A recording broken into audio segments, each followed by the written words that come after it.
नमस्कार, times of Swaraj में आप सबों का स्वागत है। मैं हूं संतोष सिंह। आज हम टाइम्स ऑफ स्वराज में हम बात कर रहे हैं कि बिहार कैबिनेट की बैठक हुई है। उस बैठक में 22 एजेंडों पर मोहर लगी है।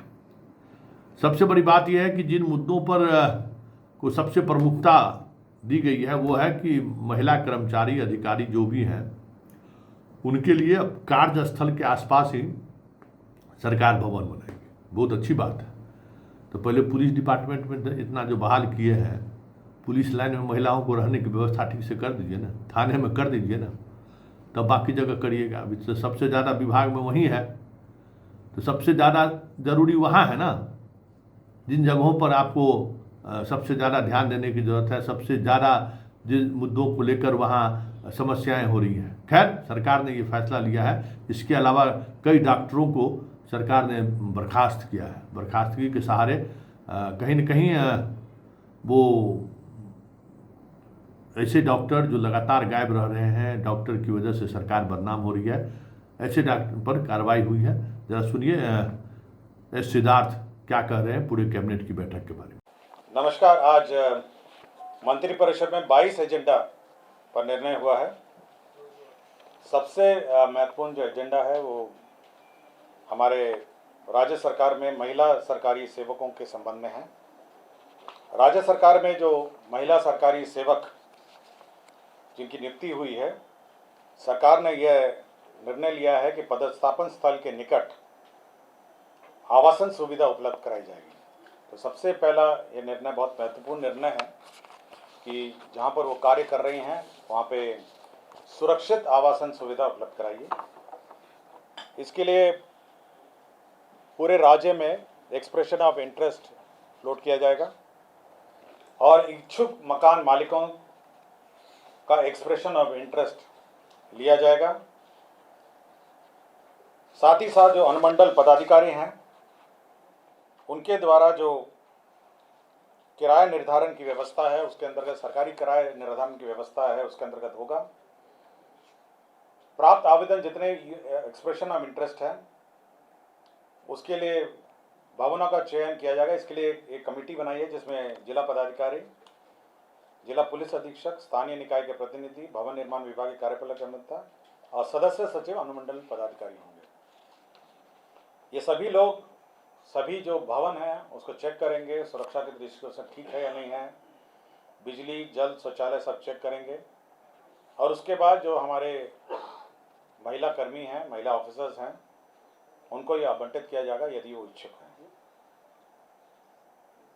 इसके लिए जो निजी मकान मालिक हैं उनके साथ एक लीज एग्रीमेंट किया जाएगा और लीज एग्रीमेंट के बाद यह लीज का भुगतान राज्य सरकार करेगी। और राज्य सरकार जब लीज भुगतान करेगी तो साथ ही साथ यह भी देखेगी कि जो वहाँ पे जो उनका एचआरए है वो फिर दे नहीं होगा, या तो एचआरए लेंगे या लीज एग्रीमेंट होगा। यह व्यवस्था सर्वप्रथम जो राज्य प्रमंडल और जिला मुख्यालय है वहाँ से शुरू की जाएगी। और जिन महिलाओं को जो अन्य क्षेत्र में रहते हैं, ब्लॉक में रहते हैं या अन्य गांव ग्रामीण क्षेत्र में रहते हैं, यदि उनको आवास चाहिए होगा वो अपने कार्यालय प्रधान के माध्यम से अनुमंडल पदाधिकारी को आवेदन देंगी और अनुमंडल पदाधिकारी उस क्रम में वह ये प्रक्रिया आरंभ करेंगे।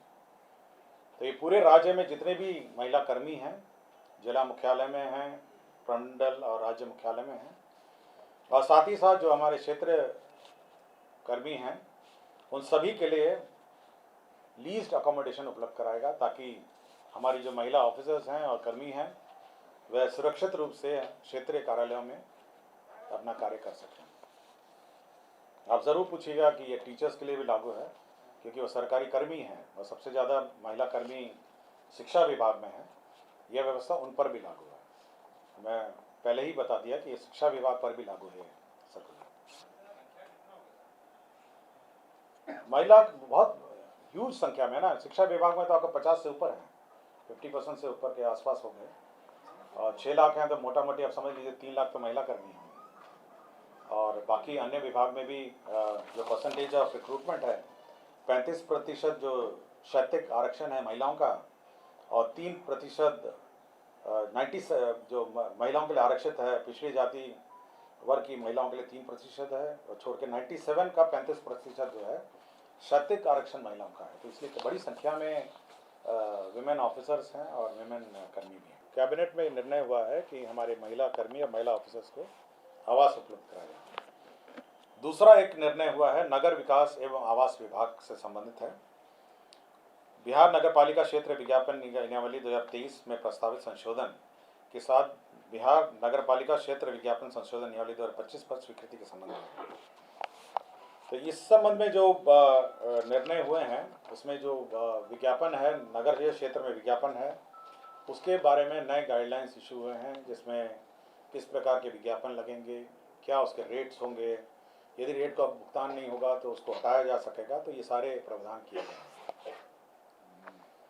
तीसरा है योजना विकास विभाग का। इसमें जन्म एवं मृत्यु रजिस्ट्रेशन अधिनियम 1969 में संशोधन है, और इस नियमावली में जो जन्म और मृत्यु का रजिस्ट्रेशन की प्रक्रिया है और टाइम पीरियड्स हैं उसमें संशोधन किया गया है। चौथा कृषि विभाग का है। कृषि विपणन निदेशालय बिहार पटना के अंतर्गत विभिन्न कोटि के 14 पदों का सृजन है। साथ ही साथ आपके स्वास्थ्य विभाग में लोक नायक जयप्रकाश नारायण अस्पताल राजवंशी नगर में 267 पदों के अतिरिक्त स्पोर्ट्स इंजरी इकाई के स्थापना संचालन 36 नए पदों का सृजन है। मंत्रिमंडल सचिवालय विभाग में 4 नए पदों का जो नए पद क्रिएट थे, वरीय विमान चालक हैं, कंसल्टेंट हैं और सिविल इंजीनियर हैं, इन सभी के जो मानदेय है उसका निर्धारण है। समाज कल्याण विभाग के नियंत्रणाधीन ICDS के जो लिपिकीय संवर्ग है संशोधन नियमावली स्वीकृत किया गया। पशुपालन एवं मत्स्य संसाधन विभाग के अंतर्गत बिहार गव्य संवर्ग भर्ती संशोधन नियमावली 2025 की स्वीकृति दी गई। बिहार खेल लिपिकीय संवर्ग भर्ती सेवा शर्त नियमावली 2025 की स्वीकृति दी गई। बिहार खेल संवर्ग भर्ती एवं सेवा शर्त नियमावली 2025 की स्वीकृति दी गई। बिहार अधीनस्थ खेल संवर्ग भर्ती एवं सेवा शर्त नियमावली 2025 की स्वीकृति दी गई। ग्रामीण विकास विभाग में प्रधानमंत्री जनजाति आवासीय न्याय महाअभियान के तहत राज्य में अनुसूचित जनजाति कोटि के चिन्हित 9 जनजातियों को योग्य लाभुकों को केंद्र प्रायोजित प्रधानमंत्री आवास योजना ग्रामीण अंतर्गत आवास का लाभ दिया जाएगा।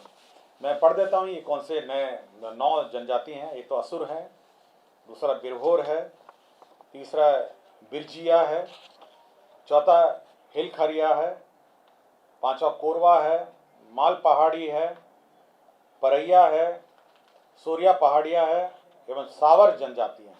तो ये सभी जनजाति जो हैं ये 9 जनजातियां हैं जिनको प्रधानमंत्री आवास योजना विशेष योजना के अंतर्गत दिया जाएगा। श्रम संसाधन विभाग का एक प्रस्ताव था 7 निश्चय पार्ट 2 के तहत हर जिले में मेगा स्किल सेंटर स्कीम अंतर्गत प्रथम चरण में 9 प्रमंडलीय जिलों में 2025-26 से अगले 5 वर्षों के लिए योजना कार्यान्वयन हेतु 280 करोड़ 27 लाख का मेगा स्किल सेंटर का निर्माण किया जाएगा। ये साथ में हर जिले में मेगा स्किल सेंटर स्कीम के अंतर्गत 280 करोड़ के अंतर्गत मेगा स्किल सेंटर का निर्माण किया जाएगा। पद सृजन में सबसे बड़ा एक पद का सृजन किया जा रहा है। इसमें पंचायत स्तर पर ग्राम पंचायत कार्यालय में निम्न वर्गीय लिपिक के 8093 पदों के सृजन की स्वीकृति दी गई है।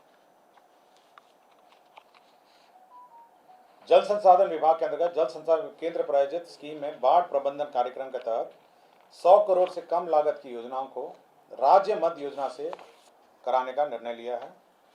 7 डॉक्टर हैं जिनको या तो सेवाच्युत किया गया है या डिसमिस किया गया है। मैं सबका एक साथ पढ़ देता हूँ। डॉक्टर आशीष कुमार है, सामान्य चिकित्सा पदाधिकारी सदर अस्पताल खगड़िया, ये सेवाच्युत किए गए हैं। डॉक्टर मोहम्मद फिरदौस आलम है, सामान्य चिकित्सा पदाधिकारी अतिरिक्त स्वास्थ्य केंद्र महेश कुंड गोगरी खगड़िया हैं, यह बर्खास्त किए गए हैं। डॉक्टर जागृति सोनम सामान्य चिकित्सा पदाधिकारी खगड़िया हैं, ये सरकारी सेवा से बर्खास्त किए गए हैं। डॉक्टर अनामिका कुमारी सामान्य चिकित्सा पदाधिकारी सदर अस्पताल लखीसराय हैं, ये बर्खास्त किए गए हैं। डॉक्टर अनुपम कुमारी विशेष चिकित्सा पदाधिकारी स्त्री योग है रेफरल अस्पताल बढ़ैया लखीसराय, ये बर्खास्त किए गए हैं। डॉक्टर अनुपम कुमार चिकित्सा पदाधिकारी दंत सामुदायिक स्वास्थ्य केंद्र बरौनी बेगूसराय, ये सरकारी सेवा से बर्खास्त किए गए हैं। डॉक्टर अभिनव कुमार सामान्य चिकित्सा पदाधिकारी अतिरिक्त प्राथमिक स्वास्थ्य केंद्र नवा हलसी लखीसराय, ये सरकारी सेवा से बर्खास्त किए गए हैं। तो कुल